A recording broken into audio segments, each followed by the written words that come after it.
আমরা মনে করি বেহুদা রাস্তা হলো কোনো খারাপ জায়গায় গমন করা, জেনা বেবিচার এই জাতীয় পথে গমন করা।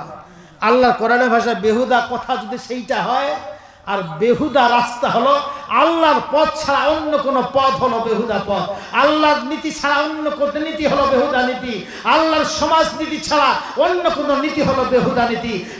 অতএব ঈমানদার ওই কোনো নীতি গ্রহণ করতে পারে না। এই জন্য আল্লাহ তাআলা বলছেন, হুয়াল্লাযী আরসালা রাসূলাহু বিল হুদা ওয়া দীনিল হাক্কি লিইযহিরাহু আলাদ দীনি কুল্লিহি ওয়ালাউ কারিহাল মুশরিকুন।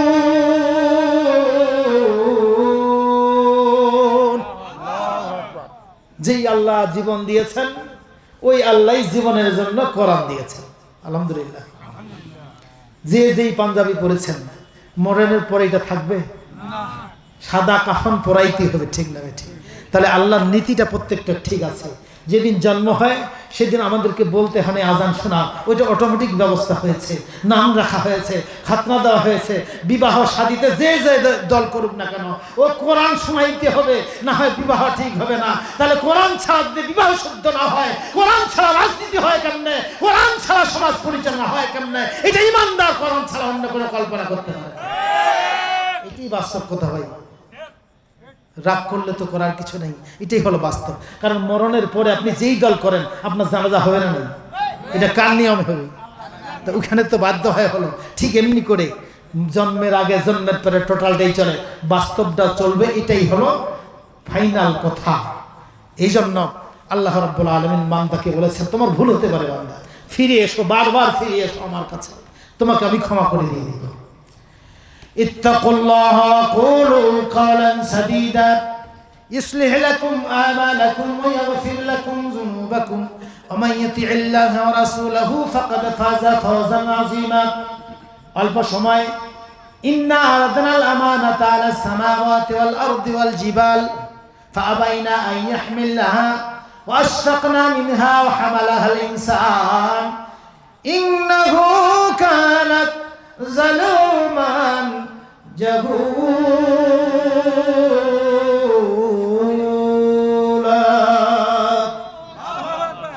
হাজিরিন, আলহামদুলিল্লাহ ভাই যারা বাইরে আছেন এই পাশে জায়গা আছে, আপনারা চলে আসতে পারেন, সমস্যা নেই। তাহলে আল্লাহ তাআলা প্রথম পরামর্শ দিলেন কি? ভয় করো আল্লাহকে। কাকে? আল্লাহকে ভয় করা কিন্তু সহজ নয়। তার মানে সুবহান রাব্বিয়াল আযীম, সুবহান শব্দের ব্যাখ্যা করলে দীর্ঘ সময় লাগবে। শুধু এতটুকু বলবো, যেদিন আল্লাহ সমস্ত ফেরেশতাদেরকে ডেকে বলেছিলেন আমি মানুষ বানাইতে চাই, ইতিহাস তো জানেন নাকি? ফেরেশতারা বলল যে এরা মারামারি করবে, এরা ঝগড়াঝাটি করবে, এদেরকে বানাইয়াম না।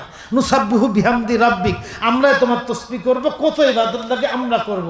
আল্লাহ তাআলা বললেন আমি যাহা জানি তোমরা তাহা, আমি যাহা বুঝি তোমরা তাহা বুঝো না। এই কথা বলাটা হলো ধমক, যে তোমরা দেওয়ানিগিরি করো কেন? আমি বানাইতে চাইলাম, ডাইরেক্ট বলবা যে বানান, তোমরা আবার পাল্টা বলতেছে এরা মারামারি করবে, ঝগড়া করবে। ফেরেশতারা সঙ্গে সঙ্গে বলল সুবহানাক, না সুবহান আল্লাহ, আল্লাহ তুমি পবিত্র। তার মানে তোমার সিদ্ধান্তটা পবিত্র, তোমার ফয়সালাটা পবিত্র, তুমি যেটা বলেছো এটাই ঠিক। শুধু একজন ফেরেশতাও বলে নাই, সেটা হলো আজাজিল। ও বলছে ওইটা ঠিক নয়, আজাজিল এর বিরোধী ছিল, ঠিক না ঠিক? তাহলে আজাজিল এই কথাটা বলেনি, ফেরেশতারা ফিরে আসলো তোমারটাই ঠিক। তাহলে ঠিক আল্লাহরটা ঠিক না ঠিক নয়? এবার আসেন, অনেকে আছে না কালো, বিটে জমি নাই, সৎ সন্তান নাই, এরকম লোক আছে না? নাই, একটা নেই, একটা অভাবে আছে। আও যে বেটে ওকে কে বানাইলো? যার জমি নাই ওকে কে দিল না? যার স্ত্রী কালো ওকে কে দিল? ওইটা যার স্বামী বোকা ওকে কে বানাইলো? তাহলে প্রত্যেকটা দিল ওকে, আল্লাহটা ঠিক হয়। ফেরেশতারা একসঙ্গে বলেছিল তোমারটাই ঠিক।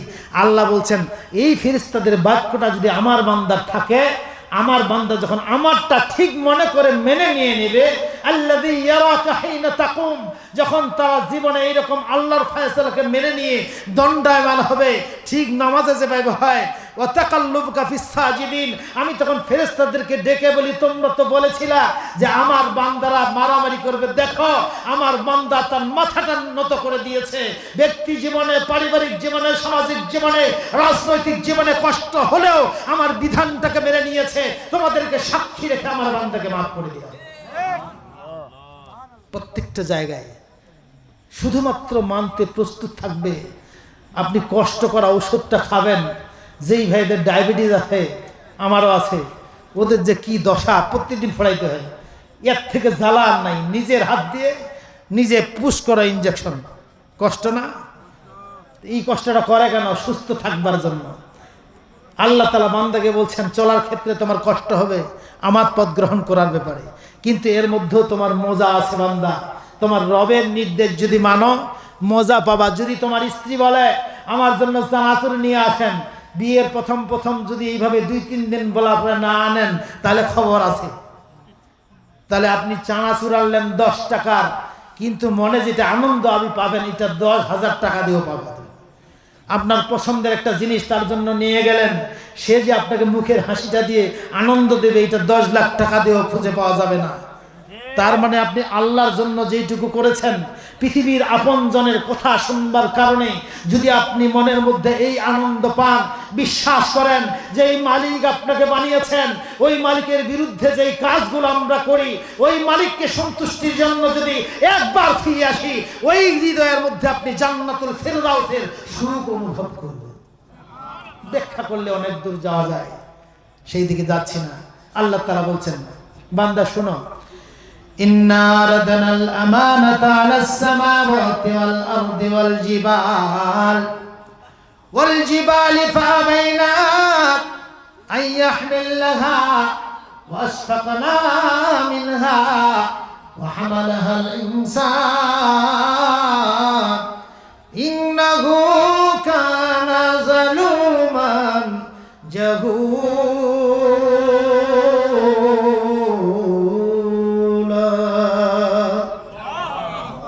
বিরক্ত হয়েছেন? একটু মনোযোগ দেন, কারণ গুরুত্বপূর্ণ কথা। আল্লাহ বলছেন, এই কোরআনের আমানতটা আমি আকাশে দিতে চাইলাম, আকাশ ফেটে গেল। জমিনে দিতে চাইলাম, জমিন ফেটে গেল। ইন্নাহু কানা জালুমান জাহুলা। মানুষ এত জালিম আর এত মূর্খ, এটাকে গ্রহণ করলো কিন্তু এর বোঝাটা বুঝতে পারলো না। তাহলে গরু ছাগলকে কোরআন দেওয়া হয়নি, হয়েছে? আমার দিকে তাকান। আলহামদুলিল্লাহ কিছু মেহমান এসেছেন, সবার পক্ষ থেকে মোবারকবাদ জানাই। আল্লাহ তাদেরকে উত্তম জাযা দান করুন, সবাই বলেন আমিন। আমার দিকে তাকান। আমি গরু ছাগলকে এই কোরআন দেই নাই, হাঁস মুরগিকে দেই নাই। দিয়েছি কাকে? মানুষকে। মানুষ এত মূর্খ যে এর বোঝাটা বুঝতে পারলো না। তাহলে কোরআনের বোঝা আছে, বোঝা গেছে, ঠিক না ঠিক? দুইজনে মারামারি লাগছে, দুইজনে ভাই, এখন আপনাকে বানিয়েছে সাক্ষী, অথবা একজন আপনার ভাই, আরেকজন আপনার পাশের মানুষ, আপনি এখানে সাক্ষী। আপনার ভাই করছে অন্যায়, আপনি কার পক্ষে সাক্ষী দিবেন? উপায় আছে? নাহলে তো বাড়ি ঝগড়া লাগবে। বাস্তবে যেটা হয়, আপনি বিরোধী দলের লোক আর মারামারি লাগছে সরকারি দলের সঙ্গে, আপনি হলেন এক দলের নেতা, বিচার যখন হবে তখন আপনি কার পক্ষ নেবেন? স্বাভাবিকভাবে নিজের দলের পক্ষ। এইখানে বিচারটা সঠিক করা কি কম বোঝা নাকি? যে সহজ কথা নাকি? কারণ ইনসাফটা এমন জিনিস, অনেক সময় নিজের ছেলের বিরুদ্ধে যেতে পারে, অনেক সময় ভাইয়ের বিরুদ্ধে যেতে পারে। এই মুহূর্তে অটল থাকাটা, এটা কত যে বোঝা, এটা যেই ব্যক্তি থাকে সেই ব্যক্তি ছাড়া আর কেউ বুঝতে পারে না। নিজের সন্তানকে হত্যা করেছিলেন হযরত ওমর, জানেন তো? নিজের বড় ছেলে শামা। এটা সহজ কথা নয়। নিজের ছেলে মদ খেয়েছে, অন্য কেউ দেখলে না হয় সাক্ষী হবে। ইসলামের নিয়ম হলো, যখন কেউ অপরাধ করে তখন যদি একজন ব্যক্তি দেখে ফেলে, ওই ব্যক্তি দেখে ওকে যদি বলে তাড়াতাড়ি ভেগে যাও, তাহলে ওই ব্যক্তি তওবা করলে মাপ। কিন্তু যদি 3 জন দেখে ফেলে, তাহলে এই ব্যক্তি যদি ভাইও হয় বাপও হয়, আর সেও স্বীকার করতে পারবে না, তাকে সাক্ষী দিতে হবে।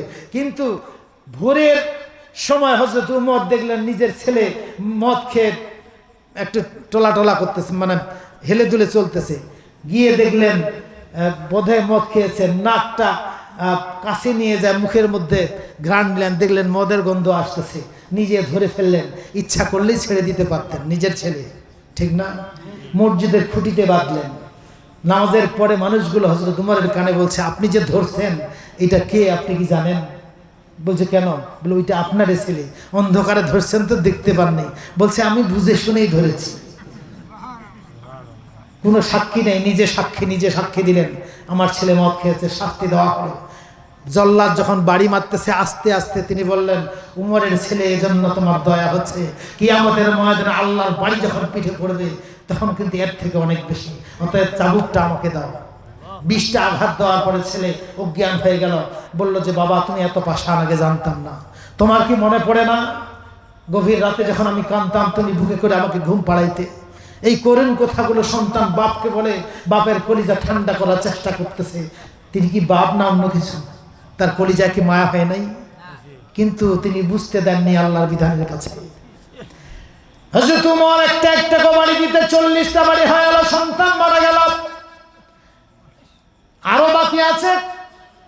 60টা যখন বাড়ি দেওয়া হলো, লাশ তন্ন বিতন্ন হয়ে ধুলার সঙ্গে মিশে গেলেন। আরো 20টা বাড়ি বাকি, কোথায় বাড়ি মারে রে? হযরত ওমরের স্ত্রী সন্তানের স্বামীর পা ধরতেছে বারবার, কিন্তু তিনি বাড়ি দিতে আছেন, এটা ইতিহাস। শেষ পর্যন্ত ধুলো বড়ি জোড়ায় কবরে দেওয়া হলো। বাকি 20টা বাড়ি তিনি কবরের উপর মারলেন। এমন করে বাড়ি মারছিলেন, 9 কেজি ওজনের কড়া, কবরের মাটিগুলো সরে গিয়ে আবার কবরের গর্ত দেখা যায়। যখন সন্তান মাটি দেওয়া হয়ে গেল, স্বামী স্ত্রী দুইজনে ঘরে রাতে, সন্তান হারা দুইজনেই। স্ত্রী স্বামীকে কথা বলে না, স্বামী স্ত্রীকে কথা বলে না, দুইজনের সন্তান। হঠাৎ করে দূর থেকে আওয়াজ আসলো, বাবা। গভীর রজনীতে এই কণ্ঠের আওয়াজ শুনে বুঝতে পারলো এটা আমার সন্তানের কণ্ঠ। দুইজনেই চুপ করে আছে। স্বামী মনে করেছে স্ত্রী ঘুমাইছে, স্ত্রী মনে করে স্বামী ঘুমাইছে। হঠাৎ করে সন্তানের কণ্ঠ ঘরের কাছে চলে আসলো, বাবা তুমি উঠো, তোমার সঙ্গে আমার কথা আছে। একটা বর্ণনায় আসছে আর কি, হাদিসে নাই, এটা একটা ইতিহাসে আসছে। যাই হোক, হযরত ওমর আস্তে করে উঠলেন। মা চিন্তা করতেছে, আমি যার জন্য এত বেহুশ হলাম, যার জান বাঁচাবার জন্য স্বামীর পা ধরলাম, বাবা বাবা করে চিৎকার করতেছে, মা মা করে একবারে চিৎকার করলো না। আস্তে করে যখন কাছে গিয়ে শুনতেছে, দেখি তো কি বলে। সন্তান বলছে, বাবা আল্লাহ রাব্বুল আলামিন আপনার জন্যই আমাকে বিশেষ অনুমতি দিয়েছে। যে আবু শাহনাত, তোমার পিতা যখন কোরআনের শাসন বাস্তবায়ন করবার জন্য একটা বাড়ি দেয়, তুমি কি জানো তোমার মা অজ্ঞান হয়ে গিয়েছিল, কিন্তু তোমার বাবা কত কষ্ট পেয়েছে এটা কি জানো? যে না আল্লাহ জানি না, আমি তো মনে করেছি তিনি পাষাণ। বলে তোমার পিতা তোমার উপরেই হক জারি করবার জন্য তোমার জীবনের গুণাগুলো আমি মাফ করে তোমাকে জান্নাত দিয়ে দিলাম, কিন্তু তুমি যত কষ্ট পেয়েছো তোমার বাবা তার থেকে বেশি কষ্ট পেয়েছে। নিজের সন্তানের গায়ে চাবুক মারবার কারণে প্রত্যেকটা আঘাত তার কলিজা ফেটে চৌচির হয়ে গিয়েছিল। আল্লাহ আমাকে আপনাকে সান্ত্বনা দেবার জন্য পাঠিয়েছেন, আপনি কাঁদবেন না। আল্লাহ আমাকে আপনার এই কোরআনের হকটা জারি করবার জন্য আল্লাহ মাফ করে দিয়েছেন। এই শব্দটা শোনার পরে মা যখন বের হয়ে আসলো, সন্তান গায়েব হয়ে গেল। তার মানে হযরত ওমর সন্তানকে যখন আল্লাহর বিধান প্রতিষ্ঠা করে তখন কষ্ট কম হয় নাই। কারণ প্রত্যেকটা জায়গায় যখন আপনি আল্লাহর বিধানটা প্রতিষ্ঠা করবেন, এটা ব্যক্তিও হতে পারে, সমাজেও হতে পারে। রাগ উঠেছে, রাগটাকে কন্ট্রোল করলেন, এটা আপনি কষ্ট পাইলেন না। ঠিক এমনি করে প্রত্যেকটা জায়গায় যখন আপনি বাস্তবায়ন করবেন আপনি কষ্ট পাবেন, কিন্তু এই কষ্টের বিনিময়ে আল্লাহ আপনাকে প্রতিদান দান করবেন। তো এইটা কষ্ট না, চাপ না। এটা ধরেন ধরেন আপনি বিড়ি খান, আপনি যে বিড়ি খান বিষয়টা আমরা খায় আছে না, এই দেখুন বিড়ি যারা খায় এরা বিড়ি ত্যাগ করতে চায় না। অনেক ব্যক্তি আছে না, নিজের বউ আছে, আরেকজনের সঙ্গে সম্পর্ক আছে না, নেই? আছে। এই সম্পর্কটা ছেড়ে দেওয়া কি সহজ? সহজ নয়। যেই ছেলে অবৈধ সম্পর্ক করে তার সঙ্গে কথা বলবেন। মাশাআল্লাহ, আমাদের বিশেষ মেহমান চলে এসেছেন, আল্লাহ তাকে হেফাজত করেন, কবুল করুন।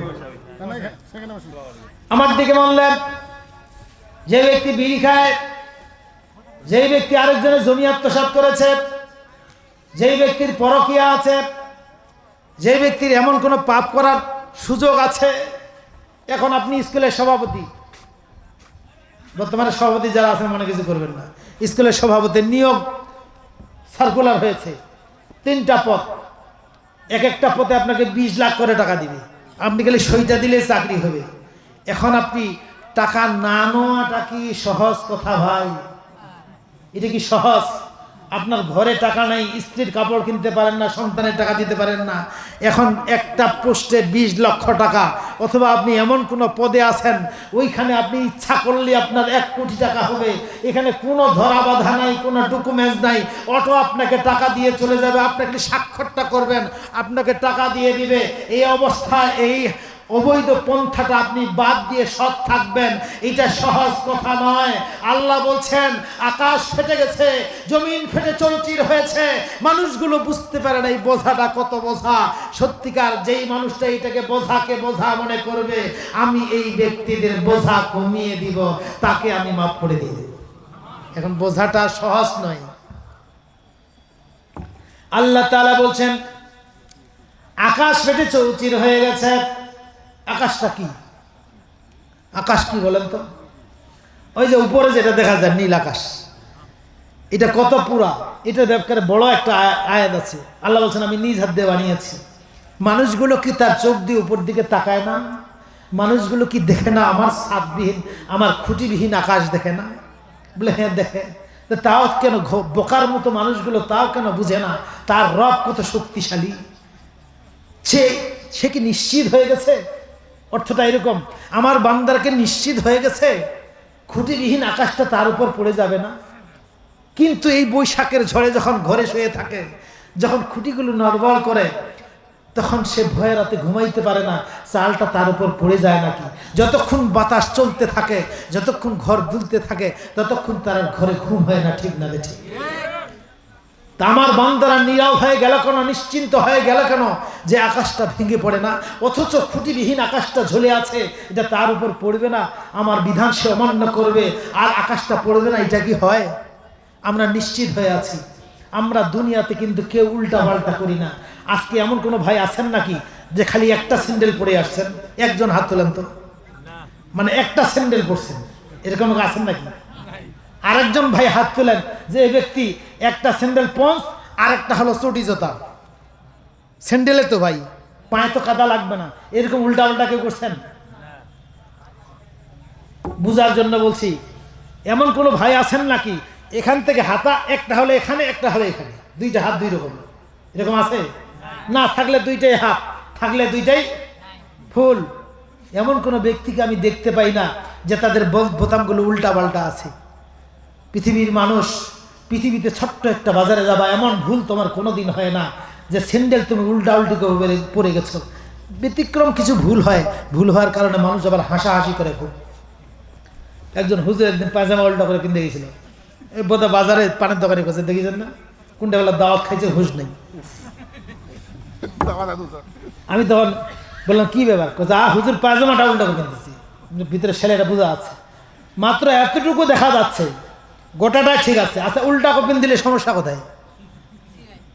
কি দেখা যাবে নাকি কোনো কিছু? তাহলে সমস্যা কি? কিন্তু ওই ব্যক্তি পানটা খাইল না, থাকতে পারলো না, লজ্জা চলে গেল, সামান্য পাজামাটা উল্টা করে পড়েছে, স্যান্ডেল উল্টা উল্টি করে পড়ে গেলে তার দেখল তো মাথার তার ছিঁড়েছে নাকি, স্যান্ডেলটা ঠিক করতে পারেনি। তাহলে মানুষের সামান্য উল্টা উল্টি মানুষ সহ্য করে না। আর সকাল থেকে উঠে সন্ধ্যা পর্যন্ত ব্যক্তি জীবন, পরিবার, সমাজ, রাষ্ট্র, প্রত্যেকটা জায়গায় আল্লাহর বিধান তো মানি না, আল্লাহর বিধানের কথা বলতে গেলে তাকে উল্টা আক্রমণ করা হয়, তার বিরুদ্ধে 144 ধারা জারি করা হয়। ইতিহাসে হয়েছে কিনা? আল্লাহু আকবার। আল্লাহ বলছে তারপরেও তুমি নিশ্চিন্তে ঘুমাও কেমনে? এই আকাশটা এখন আমি ধরে রেখেছি। বান্দা আমি জানি যখন কোনো ফেরেশতারা খেপে গিয়ে বিপদ দিতে চায়, আমি বলি আজকে থাক, আমার বান্দা কালকে ঠিক হয়ে যাবে। আমার সাধের বান্দা বুঝে নাই, তার নামটা রেখেছে ইনসান, কালকে ঠিক হবে। আজকে নামাজ পড়ে নাই, কালকে পড়বে। আজকে আমার আইনের বিরুদ্ধে কথা বলেছে, কালকে ঠিক হয়ে যাবে। এমনি করে করে আমার বান্দাকে আমি বাঁচিয়ে রেখি যতদিন পর্যন্ত হায়াত, কারণ কোন দিন না কোন দিন আমার পথে ফিরে আসে। কত বড় দয়াবান মালিক। এই জন্য বলছে আমিনু ইয়াগফির লাকুম মিন যুনুবিকুম ওয়া ইউজিরকুম মিন আযাবিন আলীম।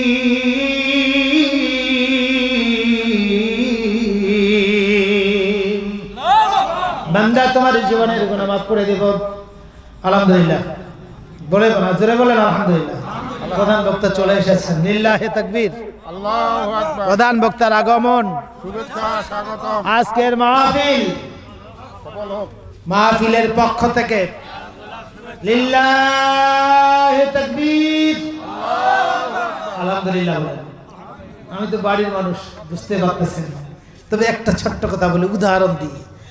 আকাশ যদি ফেটে যায়, জমিন যদি চৌচির হয়, আমাদের তো বাঁচার কথা না। আমরা কি এত বড় বোঝা সহ্য করতে পারবো? আল্লাহ বলছেন এর বোঝা আকাশ লোড নিতে পারে নাই, জমিন লোড নিতে পারে নাই, তাহলে আমরা লোড নিতে পারি? তো বাঁচে আসিরা মরে গেছে। নবীরা বাঁচে ছিল না? ছিল না। সাহাবীরা ছিল কি ছিল না? আলেমরা ছিল কি ছিল না? তাহলে আল্লাহ বললেন আকাশ ফেটে যাবে, জমিন চৌচির হয়ে যাবে, কিন্তু মানুষ এত আহাম্মক, এত জালিম, এত অজ্ঞ যে মানুষ বোঝা বুঝতে পারে না। তার মানে আল্লাহ বুঝাচ্ছেন, বান্দা মিথ্যা বলা যাবে না, তুমি সিদ্ধান্ত গ্রহণ করো। ঘুষ খাওয়া যাবে না, শুধু সিদ্ধান্ত গ্রহণ করো। সুদ খাওয়া যাবে না, শুধু সিদ্ধান্ত গ্রহণ করো। আল্লাহ বিরোধী রাজনীতি করা যাবে না, শুধু সিদ্ধান্ত গ্রহণ করো। কঠিন তোমার কাছে মনে হবে না, কারণ বোঝাটা আমি নিজে ধরে রাখবো, কিন্তু বোঝাটা তোমার উপরে আছে, কিন্তু বোঝা তুমি বুঝতে পারবা না। বুঝাইতে পারি নাই বলে পাচ্ছি, বুঝাইতে? উদাহরণটা দেই। আপনি বাজার থেকে খরচ নিয়ে গেছেন, সন্তানের জন্য, স্ত্রীর জন্য, মায়ের জন্য, বাবার জন্য, গোস্ত আর কিছু যা আছে সব ব্যাগটা ভর্তি করে নিয়ে গেছেন, কমপক্ষে 10 কেজি ওজন। বাইরে যখন বাড়িতে আসার পরে হরেন দিলেন, তখন দৌড়ে আসলো আপনার স্ত্রী না 2 বছরের ছেলে? এই ছোট্ট ছেলের দৌড়ে আসেন আগে, স্ত্রী মা বাবা কেউ আসে না, ছোট্ট ছেলেরা আসলো। আসার সঙ্গে সঙ্গে আপনার ব্যাগটা জোড়া ধরলো, মানে গোটাটা হয়ে নিবি, ঠিক না? যখন ও জোড়া ধরলো, আপনি কি অল্প গোটাটা ছেড়ে দেন না ও খালি ধরতে দেন, বাকিটা হাতাটা আপনি ধরে রাখেন? আপনি ধরে রাখেন, কাড়ে নেন না, নেন তুই বোঝা ধরে যা, কিন্তু গোটা বোঝা কার হাতে? আপনার হাতে। আল্লাহ তাআলা বলছেন, বান্দা এই কোরআনের বোঝা আকাশ লোড নিতে পারে নাই, জমিন লোড নিতে পারে নাই, ফেটে চৌচির হয়েছে। বান্দা এই বোঝা বহন করতে গিয়ে একদিনে 200 নবীকে জবাই করা হয়েছে, অসংখ্য মায়ের বুক খালি করা হয়েছে, অসংখ্য নিরপরাধ আলেমকে মিথ্যা অপবাদ দিয়ে বন্দী করা হয়েছে, হত্যা করা হয়েছে। বান্দা এই বোঝা লোড নেওয়া সম্ভব নয়। তুমি শুধু সিদ্ধান্ত গ্রহণ করো, জীবন দেওয়ার সিদ্ধান্ত গ্রহণ করো, সম্পদ দেওয়ার সিদ্ধান্ত গ্রহণ করো। জীবনও দিতে হবে না, সম্পদ দিতে হবে না, লোডটা আমি বহন করব। তোমার শুধু মনের অবস্থা দেখে তোমার জীবনের গুনাহ আমি মাফ করে দিয়ে দেব। সুতরাং রাজি আছি তো? এই মাদ্রাসাটা একদিন ছিল না, মাদ্রাসা হয়েছে বলেই আজকে আমি কথা বললাম। এখানে সুন্দর একটা মাঠ হয়েছে, আপনারা এসেছেন। হয়তো আমরা একদিন থাকবো না, মানুষগুলো আসবে। একটা মানুষ তো নামাজি হতে পারে, অথবা একটাও নামাজি হলো না। এখানে তো কোরআন তেলাওয়াত হবে নাকি? বাচ্চারা তো শিখবে। একটা মেয়ে যখন কোরআন শিখবে, এ যখন বিয়ে হবে তখন তার সন্তানকেও শিখাবে। এমনি করে করে কিয়ামত পর্যন্ত অসংখ্য কোরআন পড়নেওয়ালা সন্তান, মেয়ে ছেলে হবে। এইটার মূল মালিক হলেন আপনারা, ঠিক না? ঠিক। তো এখানে যদি পড়ার জায়গা ঠিক না থাকে, জানলা না থাকে, যদি বেড়া না থাকে, তাহলে এটার জন্য দায়ী কি শিক্ষক না আমরা? তার মানে এটার বেড়া, এটার অবকাঠামো, ওইখানে একটা হেফজ মাদ্রাসা করেছে, আলহামদুলিল্লাহ। আমার ব্যয় হবে, কিন্তু বিহাই আল্লাহ তাকে কবুল করুন। আপনাদের সহযোগিতায় এখানে হেফজ মাদ্রাসা একটা হয়েছে, এখানে একটা আপনার কিন্ডারগার্টেন হয়েছে।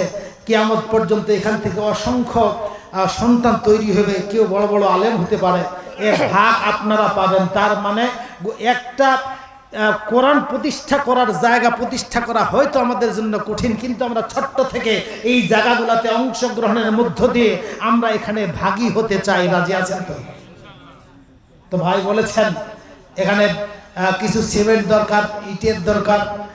আপনারা যদি প্রধান বক্তা এসেছেন, আমি মনে করি আগের যুগে এই দানের ওয়াজ করতে বহু সময় লাগতো কোরআন হাদিসের দৃষ্টিতে। আমরা কিন্তু কম জানি এমনটা নয়, আমরা জানি অনেক কিছুই। নামাজ শুরু করবেন, নামাজ ভুলও হতে পারে, আপনার উজু ঠিক না থাকলে নামাজটা নাও হতে পারে, কিন্তু যদি আপনি এখানে 10টা টাকা দান দেন, এখানে উজু লাগবে না, গোসল লাগবে না, দান দিলেই আপনার সাথে সাথে কবুল হয়ে যাবে। এই জন্য কোরআনে কারিমে বলছে ইন্নাল্লাহ ইয়ামুরুকুম আন, মানে শয়তান তোমাদেরকে নির্দেশ করে যে তোমরা যেন দান না করো, কিন্তু শয়তান তোমার নির্দেশ করে তোমরা যেন নামাজ না পড়ো এই কথা নাই। শয়তান নির্দেশ করে দান যেন না করো, তোমরা গরিব হয়ে যাবে। তা এই জন্য আসলে টাকা অনেকের থাকে কিন্তু দান সবার কপালে জোটে না, ঠিক না? এখানে শয়তান নির্দেশ করে, কারণ এখানকার দানটার মধ্য দিয়ে আপনার মরে যাওয়ার পর একটা সাদগা চালু থাকবে। শয়তান এটা চায় না। এই জন্য ভাই, প্রধান বক্তাকে দীর্ঘক্ষণ বসে রাখা সম্ভব না। আমি মনের দিক থেকে চাই যে এই এলাকার মধ্যে হেফজ মাদ্রাসা চলতে থাকুক, এই মাদ্রাসা চলুক। আপনারা কি মনে করেন? আল্লাহ কবুল করুন। সর্বপ্রথম কোন ভাই আছেন, এরকম কেউ আছেন নাকি যারা সর্বপ্রথম আপনার দানটার মধ্য দিয়ে আপনি প্রথম দাতা হিসেবে থাকলেন? আল্লাহ রসুল বলেছেন যারা দানের ক্ষেত্রে সর্বপ্রথম হাত উঠায়, এরপরে যত মানুষ দান করবে ওদের একটা অংশ তার আমলনামায় দেওয়া হবে। উজুর হিমসাই। হ্যাঁ, 500 টাকা। কি নাম আপনার? আমজাদ আলী। 500 টাকা। লিল্লাহে তাকবীর। সর্বপ্রথম আমার ভাই আল্লাহ 500 টাকার ঘোষণা দিয়েছেন, আল্লাহ কবুল করুন। এক বস্তা। কি নাম আপনার? মোহাম্মদ শরীফুল ইসলাম। 1 বস্তা সিমেন্ট। জোরে বলেন মারহাবা। আমার ভাইরা 1 বস্তা 2 বস্তা আমি চাপ দেই না। আবার এটা আপনাদের খুশি আর কি। কি নাম ভাই? হাসান আলী। 1000 টাকা। লিল্লাহে তাকবীর। আল্লাহ তোমার বান্দা হাসান আলী 1000 টাকা দান করেছেন। তোমার বান্দা আমজাদ আলী আল্লাহ তাআলা সিমেন্ট দান করেছেন। আপনি একটু হাতে নেন। ওই যে ওখানে টাকাটা নেন। আল্লাহ দানের উসিলায় সংসারকে কবুল করুন, বিপদ দূর করুন। আল্লাহ তাআলা কিয়ামতের ময়দানে আল্লাহ তাআলা এর বিনিময়ে সন্তান সন্ততি সহ একসঙ্গে জান্নাতে যাওয়ার ব্যবস্থা করে দেন। ভাই আপনারা যত দেরি করবেন প্রধান বক্তা আসতে দেরি হবে, এই জন্য ওনাকে বসায় রাখে আসলে কথা বলাটা কালেকশন করাও ঠিক হবে না। রাত অনেক হয়েছে, তাড়াতাড়ি আপনারা বললে আমার জন্য সহজ হয়। আমি ইচ্ছা করেই চাচ্ছি যে এই জায়গাটাতে এই 2টা প্রতিষ্ঠান যদি বড় হয় তাহলে এটা এখানে আলো ছড়াবে। আলহামদুলিল্লাহ। 500 টাকা। মাশাআল্লাহ। এখানকার প্রতিষ্ঠান প্রধানের বাবা, আল্লাহ তাকে কবুল করুন, আল্লাহ তার সন্তানকে কবুল করুন, আল্লাহ তাআলা এই পরিবারকে কবুল করুন।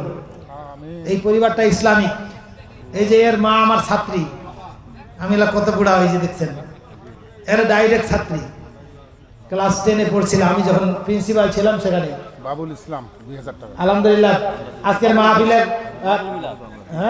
বাবুল মিলাদ, আজকের মাহফিলের বিশেষ বক্তা, বিশেষ মেহমান তার ভাই এসেছেন, 2000 টাকা দিয়েছেন। লিল্লাহে তাকবীর।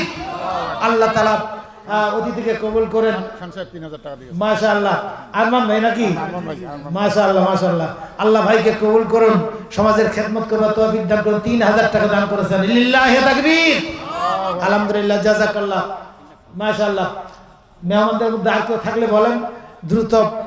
আর আমি নেমে গেলে অবশ্য পরে সুযোগ আছে, প্রধান বক্তা আছেন। আমি চাচ্ছি সামনের 2-1 ভাই হাত উঠান না, আমি কিন্তু বেশি চাচ্ছি না আপনাদের কাছে। জি, 2-1 হাত উঠান। মাঝখানে একজন দান তো ভাই, অনেক সময় যারা দেয় তারা হাত উঠাইতে চায় না। পাশে গেলে আপনাকে নামটা বলবেন, নামটা বললে আপনি একটু জ্বালাই দিন। আমার এই কর্তৃপক্ষ একজনকে মাঝখানে পাঠা দেন তাড়াতাড়ি। একটু জিকির করেন লা ইলাহা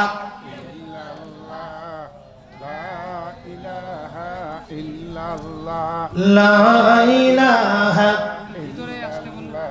একজন দাঁড়াইলে খালি নামটা বলবেন। আচ্ছা, লোক আসবে। কি নাম ভাই? মালিক। মানিক। আলহামদুলিল্লাহ। মানিক 500 টাকা। আল্লাহ কবুল করুন। সামনে কোন ভাই আছেন? তাড়াতাড়ি তাড়াতাড়ি।